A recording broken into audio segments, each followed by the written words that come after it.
जैसा कि पिछले एपिसोड में हमने देखा, लुओ फेंग फाइनली अर्थ लौटता है। लेकिन वहां सब कुछ ठीक नहीं था। उसके दो बेटे लुओ फेंग और लोहाई एक बड़े गलती कर देते हैं। उन्होंने एक ऐसी बात कह दी जो पूरी फैमिली को डेंजर में डाल सकती थी। इमिग्रेंट्स जो यूनिवर्स के सबसे बड़े फैमिलीज के डिसेंडेंट्स हैं, अर्थ के ह्यूमंस को नीचा दिखाने लगे। लेकिन जब बात हद पार कर गई, लुओ फेंग ने खुद वर्चुअल यूनिवर्स के सबसे बड़े पावर, अपने टीचर ट्राइबल केओट सिटी लीडर से मदद मांगी। और बस एक ऑर्डर में सब कुछ बदल गया। अब रूल सिंपल है, ना कोई इमिग्रेंट अर्थ की टेरिटरी में घुसेगा, ना कोई अर्थ ह्यूमन उनके फ्लोटिंग सिटी के आसपास जाएगा।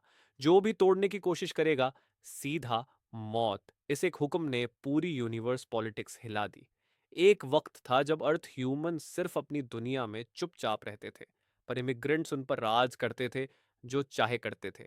इंसल्ट, टॉर्चर, डोमिनेंस, उनके पास पावर थी। डोमेन लॉर्ड और सेक्टर लॉर्ड गार्ड्स तक थे, और अर्थ के ह्यूमन बहुत कमजोर।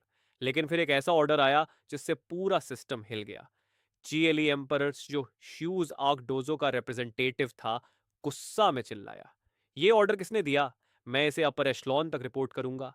उसके सामने थे फेंग चेन, जो वर्चुअल यूनिवर्स कंपनी से, और हुआंगशी, जो फर्स्ट बैंक और मर्सनरी अलायंस को रिप्रेजेंट करती थी।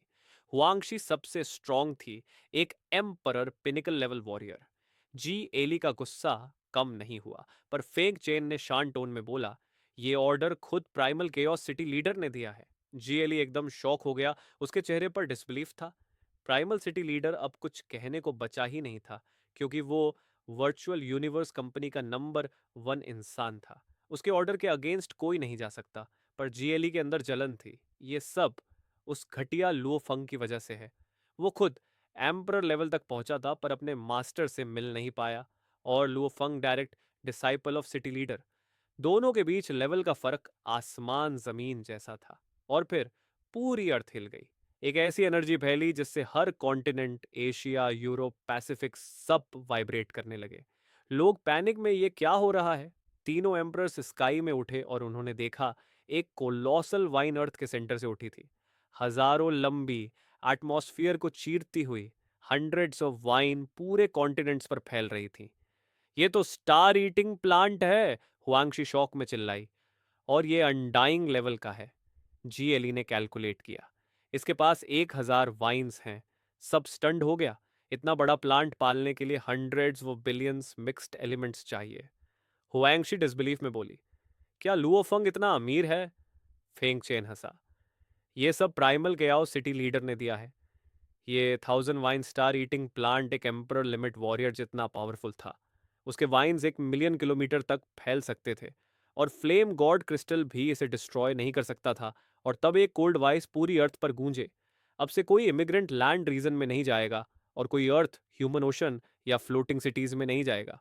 जो रूल तोड़ा मर जाएगा, और गार्ड बनेगा ये undying 1,000 wine star eating plant.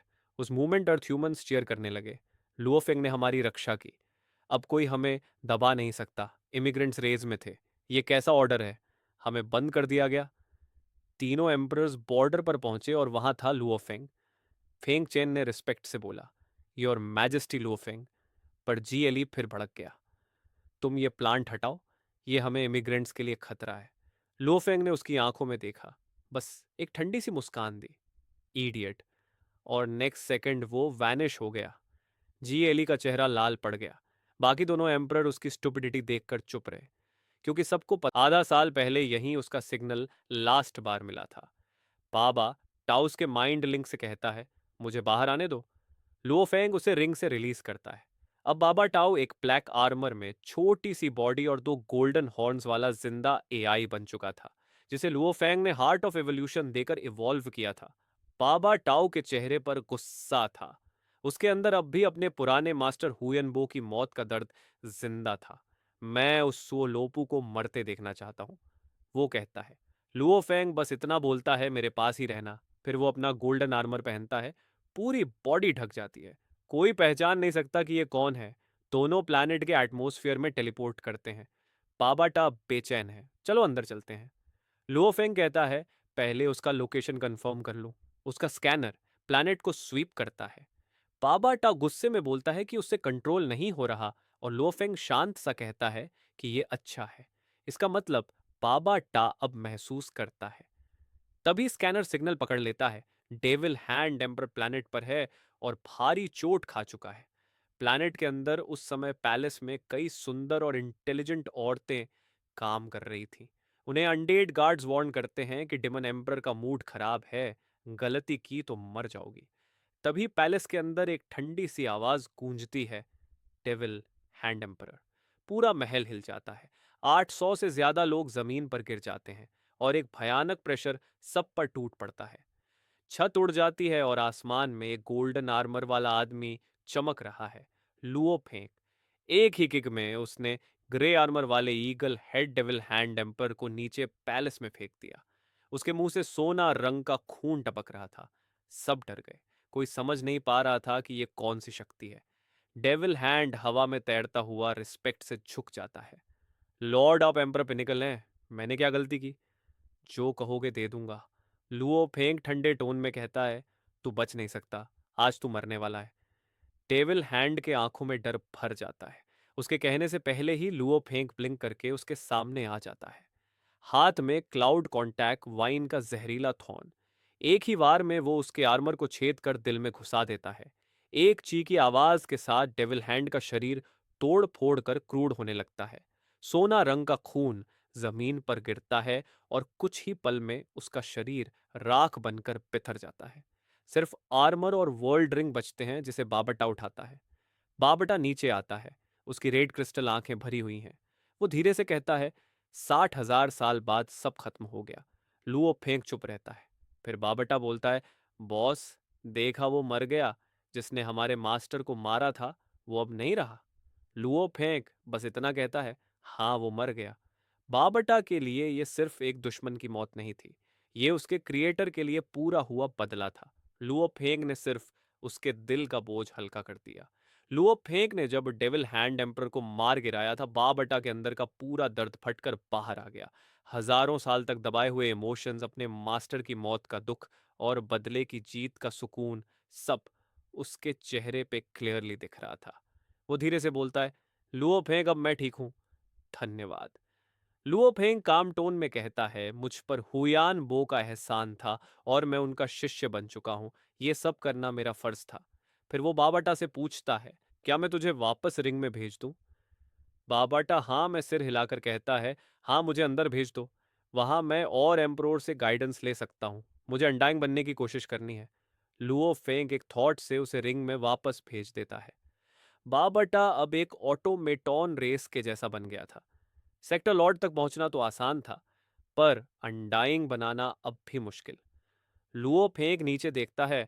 हजारों लोग अब भी उसके सामने घुटनों पे बैठे काम रहे थे। एक ब्लिंक में वो डेविल हैंड स्टार से टेलीपोर्ट करके चला जाता है। नीचे लोग सुकून की सांस लेते हैं। वो चला गया। ये गोल्डन आर्मर वाला देवता कितना शक्तिशाली था। डिमन एम्प्रोर जैसे के पास तो एक पल के लिए भी मौका नहीं था। उनके लिए वो रात आजादी की रात थी, लेकिन कहानी खत्म नहीं हुई थी। ब्लैक फ्लावर सीक्रेट रीजन एक ऐसी जगह जहां मौत हवा में खुली हुई थी। इसका डायामीटर था लगभग 1,07,000 लाइट ईयर्स। बाकी सीक्रेट रीजन के मुकाबले में छोटी पर फिर भी खतरनाक। नॉर्मली यहां तक अनडाइंग वॉरियर्स आ जाते थे, पर अंदर के कुछ रीजन्स ऐसे थे जहां नाइट्स भी जिंदा नहीं बचते। आइसल स्टार उन्हीं 6 मोस्ट डेंजरस जगहों में से एक था। सीन ओपन होता है, एक काली जिंदा शिप स्पेस में ग्लाइड कर रही होती है। कंट्रोल रूम के अंदर खड़ा है लुओफेंग, शांत पर अलर्ट। आइसल स्टार फाइनली मैं पहुंच गया। उसकी आंखों में सीरियसनेस थी, क्योंकि ये एरिया इतना बड़ा था कि अगर गलत जगह टेलीपोर्ट कर गया तो 1 सेकंड में मौत मिलती। वो सोचता है कि ब्लैक फ्लावर रीजन को ठीक है, पर आइसल स्टार ये टेस्ट मुझे मारने के लिए ही दिया गया लगता है। लेकिन फिर भी वो आगे बढ़ता है। शिप 3 महीने तक सब लाइट स्पीड पर चलते हुए आगे बढ़ती है। सब कुछ नॉर्मल लगता है, तभी एकदम से एआई के अलार्म बजने लगते हैं। Warning, attack imminent. 2 huge energy blast सीधा शिप तक आते हैं, लेकिन शिप बैरली हिलती है। ये शिप एक जिंदा ऑर्गेनिज्म से बनी थी जिसका डिफेंस यूनमून प्लैनेट शिप से 100 गुना ज्यादा था। लोफेंग का गुस्सा फट पड़ता है। कौन है ये हरामी? वो टेलीपोर्ट करके बाहर आता है। सिल्वर आर्मर, पीछे विंग्स और आंखों में अग्नि। दूर से वो देखता है।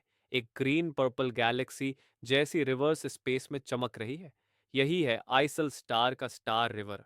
इतना ठंडा कि एम्प्रेस भी अंदर जाएं तो स्पीड 1% तक गिरे। दोनों से प्रोवोक करते हैं ताकि वो स्टार रिवर के अंदर आए। उन्हें अपने एरिया का हर इंच याद था। यहां वो किसी को भी मार सकते थे।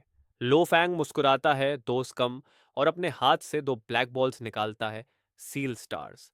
एक इंस्टेंट में वो 2 बीन्स बनकर उनके तरफ उड़ जाती हैं। ईटो वॉरियर्स पैनिक में भागता है। क्या उनकी एनर्जी स्टार रिवर में वीक ही नहीं हुई? उन्हें समझ नहीं आता कैसे वो उन्हें अटैक कर पा रहा है। पर ब्लैक बॉल्स उनके शील्ड स्टोर कर सीधा उनके चेस्ट के पार निकल जाती है। फेमो पॉइजन उनके बॉडीज को अंदर से जला देता है। उनकी आंखों में डर जम जाता है और कुछ ही पलों में दोनों बिखर जाते हैं। लोफाइन अपने वेपन्स और एनर्जी बॉल्स वापस बुलाता है।